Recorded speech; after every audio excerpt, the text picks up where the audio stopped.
Hello everyone, welcome to another episode of Cuda Education. Today we want to discuss, um, we're going to discuss the depth test function, okay? The depth test.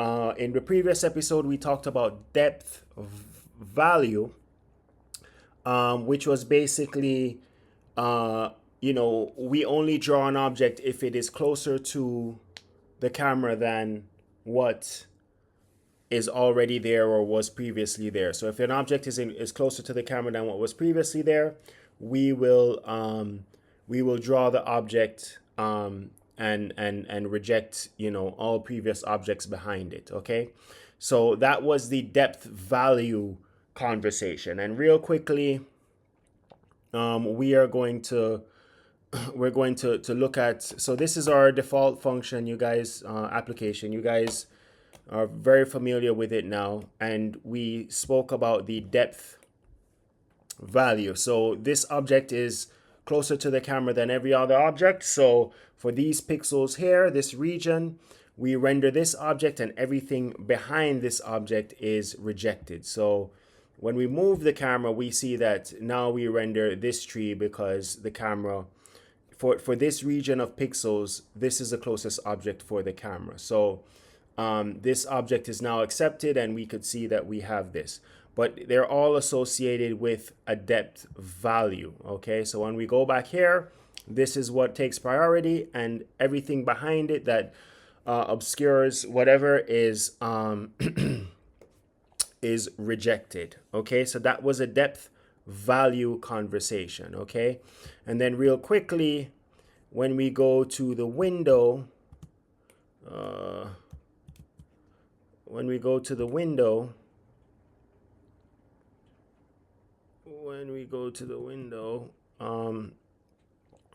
we see that the depth value conversation is a little bit more, there's more going on here because the window does not write a depth value. So basically, this is a transparent window. This is transparent glass. We want to see through the glass.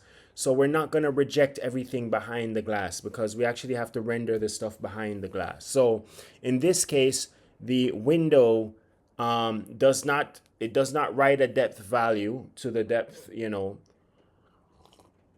but for the depth conversation, it withholds its value because we want to render the things behind it. So we want to render the table, the plates, the chairs, the wall, the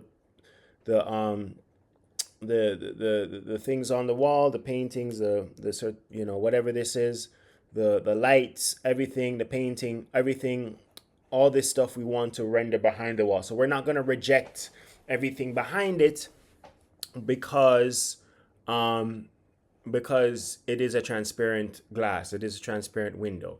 Now obviously the tables and the chairs does have a depth value, and therefore that's why the wall and everything is opaque, okay? But all of these things depend on a depth test, okay? So a depth test now is, what is the logic that we use to make these decisions? So, by default, our application has the depth test is, if this object is closer, we're going to render this, and we're not going to render what is, farther away, right? We're only going to render what is closest to us, especially if it blocks everything behind it, okay? So that's what the role of the depth test is. So we have a depth value, but then we also have a depth test. Now the thing with the depth test is that we could play around with different values for the depth test, okay? So we have the function less is what is the default application and what runs. But before we get to playing around with changing the depth test function, we need to know what happens, what are some of the circumstances where we remove all objects. So if we change the depth value right to no, so we're not updating the depth value right, we are going to clear out all objects in our scene. right? As we're going to see here. We're clearing out all objects because now we don't even have the trees or anything. I mean, we do still have the windows, but notice that all the objects have been cleared out. And the reason for that, don't worry about the fog and the light, these lights and stuff. That's a different conversation. But notice that all the objects are cleared out, and that is because you know, the objects they can't enforce their depth right, so they can't enforce their depth value in the application. So there is no no object is able to write its value. And we could see here that um, the window still kind of shows because it's not writing a value, it's not writing a depth value, but all transparent objects are shown. But you could see that the objects are cleared out. Also, if we decide to go to so that's when we turn off the ability to write a new depth value. So when we turn back on the depth value, we could see that um, now the tree is able to say, okay, I'm here and this is my value, and then we're going to render this and not render stuff, right? So because you could write a value, you now have the ability to work with the application, and it will draw the tree and all the other objects and all of that, right? There's also let's turn back on the depth value like we have here, but there's also another thing called the clear depth. So every time the application runs, and we sort of we clear the screen, clear the frame or whatever, there's a default depth value that is associated with it. Now this default depth value is kind of important. So right now we have it at a value of 1.0. It is not the same as the metrics for the near plane and the far plane that we discussed before. It's not the same metrics as the near plane and the far plane. But basically, this clear depth, if we have it at a value of 1, we realize the full value of the far plane. So basically, the farthest value in the scene, we realize it with this 1.0. Now, it's not a linear percentage thing. I don't want to confuse you. It's not a linear percentage thing, but because this is kind of a different coordinate system and a different conversation than this. It's not necessarily one-to-one, but what I want to show you is that if I put the clear depth to basically be right in front of the camera, we also get the same situation where we clear out all of the objects in our scene. And actually, it's a lot more opaque and murky than what we had before, right? And it makes sense because if we have a clear value that is literally right in front of the camera, then we're going to reject everything away from the camera. So basically all objects in our scene. So there are no objects in our scene now because we have effectively enforced a clear value that is the closest thing to the to the camera, and everything outside of away from the camera is by definition rejected, right? And if we do like a partial value, so it's not necessarily right in front of the camera, but it's it's some distance away, we could see that we get some rendering of stuff, right? But I just say all this to give you guys context, okay? So when we put it back to 1, which basically reflects a clear depth of the farthest plane in our scene, we get back our normal conversation, right? So we could simulate removing all the objects by not updating a depth value, and we could also do it by messing around with the default clear depth value, right? So 0 basically means we're rejecting everything, and 1 basically means we're realizing the full value of the far plane in our scene. I also want to give you guys, before we start messing around with the functions, the depth test functions, I also want to give us some context on where we are. So we are in the AAPL, we're in renderer, AAPL renderer, load metal with view function. That is this, okay? So that's where this depth test function is. Our clear value function is inside of draw occluders inside of AAPL renderer. So draws the occluders for the scene, used to prepare the depth buffer for occlusion, okay? So this is where the clear depth for the depth buffer is. We're still in the renderer, APL renderer file. The near plane and the far plane is in load assets for the scene, right? So we define a near plane and a far plane, but let's not worry too much about that. But all right, so let's get to the depth test now. So every object has a depth value associated with it. So clearly, this tree has a lower depth value than this tree, which has a lower depth value than this tree. Now, obviously, if I go down here, the situation changes, right? This is going to have a lower depth value than this, and vice versa, right? And if I move all the way over here, we see that we get the opposite situation, okay? But what we want to do now is we want to investigate the different functions for the depth test. So when we have our depth value, we say we want less. So we said, give me, if this tree has a lesser value than this tree, then we're going to run with this tree because it is closer to the camera, right? So the object closest to us takes priority over, things farther away, right? But we could change that thing. So we could do, instead of MTL metal compare function less, we could do MTL compare function never. Always fails, nothing draws. So basically the depth test now just always fails, right? So when the depth test always fails, we basically end up drawing nothing, which makes sense. We're drawing nothing because we reject all objects, right? The depth test fails. I don't care what value is of your object, we are going to reject it. So depth test fails, that's function never.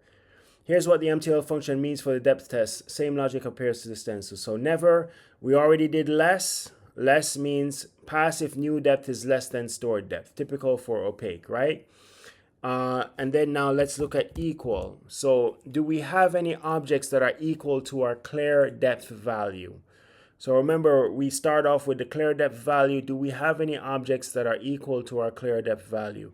No, we don't, because remember, the clear depth value is far, far away, and there's no objects that are equal to the clear depth value, okay? So we're not, that also, pass if new depth is equal to stored depth for reusing a depth buffer. We could also do less equal, which is just a refinement of less. Less equal, pass if less than or equal, helps avoid precision issues with equal depth surfaces. So if we run less equal now, the depth test is now less equal. If we run less equal, we are going to get back our image as we know already, right? So less equal is basically just a refinement of less. Now let's look at greater. So do we have, what is greater? Pass if new depth is greater than stored depth. So let's put in greater. If new depth is greater than stored depth. So let's see if we have, so we already know that the clear depth is far, far away. Do we have anything that's farther away from the far, far away point? No, we don't. So we clear out all our objects, right? So that is greater. We have not equal. So let's do not equal, right? So not equal, passive new depth is not equal to stored depth. Rare for depth. So not equal basically means if new depth is not equal to stored depth. This is where we're going to get some conflict and confusion, because basically well, everything is not the same depth as what is currently being, considered. So we're going to get this flickering. I notice that I want you guys to notice that when we look down here, we see that there's a lot of flickering with the opaque stuff and the transparent, well, the opaque stuff and the walls and everything. And that makes sense because we are, even with like the awning, you see how the awning, we have the awning and then we have the stuff behind it. We could see through it. And that makes sense because every time we're rendering this stuff, we are, the depth values are not equal. So we're going to get this stuff. I notice that things get busy and confusing. Nothing is stable. Things are moving around. It's a lot of craziness. So that's a not equal function. Then we have the greater equal function, which is just a refinement of greater. So you guys know exactly how that works. The greater equal, everything clears out, right? It's just a refinement of greater. And then we have always. So always means always pass, ignores depth test. So whatever objects you have, we're gonna pass it, and we don't really care what the depth value is for that object. We're just gonna draw it and render it. And you see we get similar behavior again as we had before, right? We get similar behavior as we had before, right? Similar behavior, right? So as we had before, and you see how the metrics are jumping around and all that, right? So that is pretty much what the depth test is all about. If we go back to less and put things back to the way we were, we basically get back what we had before, right? We get back our regular application. Now, see always, so the always one makes every fragment pass the depth test. So all geometry draws regardless of depth. With depth right still enabled, whichever triangle happens to be rasterized, blah, blah, blah, blah, blah. So, that's just the depth always. If we do always, but we disable the depth right, what do you think happens? So we're passing everything through, but we're not updating the depth values of the objects. We clear out everything. Okay, because basically we're at the clear depth value, and we're not we're at the clear depth value, and we're not updating anything, and we're rejecting everything and drawing everything. Even though we pass through, we still don't update the value, so nothing gets drawn. And that's pretty much it. So this is the depth test conversation. You guys know what to do. If you MacBook Neo guys, you should be able to run this stuff on your computer. If you're interested in computer graphics, if you're artistically inclined, this is where you need to hang out. So like, subscribe, MacBook Neo people, you know the deal. You could run Apple Metal 4. Apple Metal is the computer graphics platform for all Apple devices. So here you go. So that is the depth test conversation. This is Cuda Education. Like, subscribe, share. You could get this application. Look at the description below. I have a link to the application. Basically, you download this. You download the zip folder. You download Xcode. You basically double click the zip folder, and then you'll be able to run it in Xcode. Now, you might have a little thing where it's trying to run it remotely. You said switch to local development or whatever. It's just a setting in Xcode, and then you press the play button, and you should be able to render the application just as I'm doing here, and you will get you will get this as we have it right here. This is Cuda Education. Thank you for watching. Have a great day.